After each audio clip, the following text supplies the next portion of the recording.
বাংলাদেশের ইতিহাসে আরেকটি কালো অধ্যায় রচিত হলো 21শে জুলাই 2025 সোমবার। সেই দিন সময়টা দুপুর 1:06।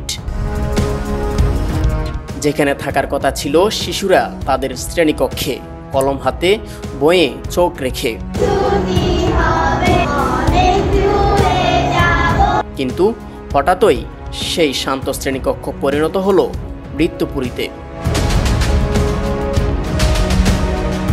একটি প্রশিক্ষণরত যুদ্ধ বিমান ভেঙে পড়ল রাজধানীর উত্তরার মাইলস্টোন স্কুল অ্যান্ড কলেজের ছাদে।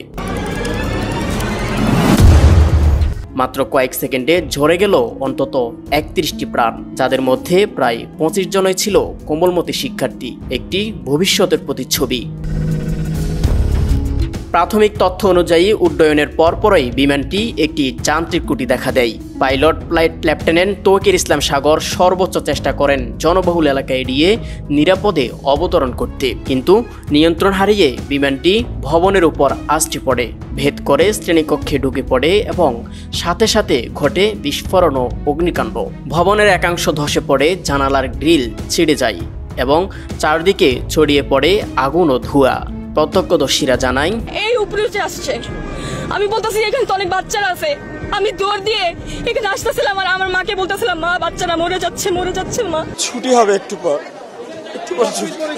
সবাই ছিল। ফায়ার সার্ভিস, সেনাবাহিনী, র্যাব ও পুলিশ দ্রুত উদ্ধার কাজে অংশ নেয়।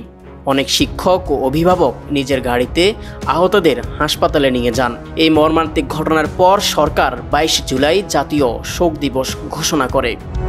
আমরা তাদের জন্য শোক দিবস ঘোষণা করেছি। আগামীকাল শোক দিবস। সব প্রতিষ্ঠানে পতাকা অর্ধনমিত রাখা হয়। অন্তর্বর্তী সরকারের প্রধান উপদেষ্টা ডক্টর মোহাম্মদ ইউনূস বলেন, এই শোক জাতির। আমরা পূর্ণাঙ্গ তদন্ত করব এবং ক্ষতিগ্রস্ত পরিবারগুলোর পাশে থাকব। অবশ্যই তদন্ত করব, তদন্ত তারা ফিরে আসবে না। আমরা চিকিৎসার ব্যবস্থা করছি। সরকার ও বিমান বাহিনী উচ্চ পর্যায়ের যৌথ তদন্ত কমিটি গঠন করেছে। এই দুর্ঘটনার পর শিক্ষার্থী, অভিভাবক ও সাধারণ মানুষ রাজপথে নেমে আসে বিক্ষোভে।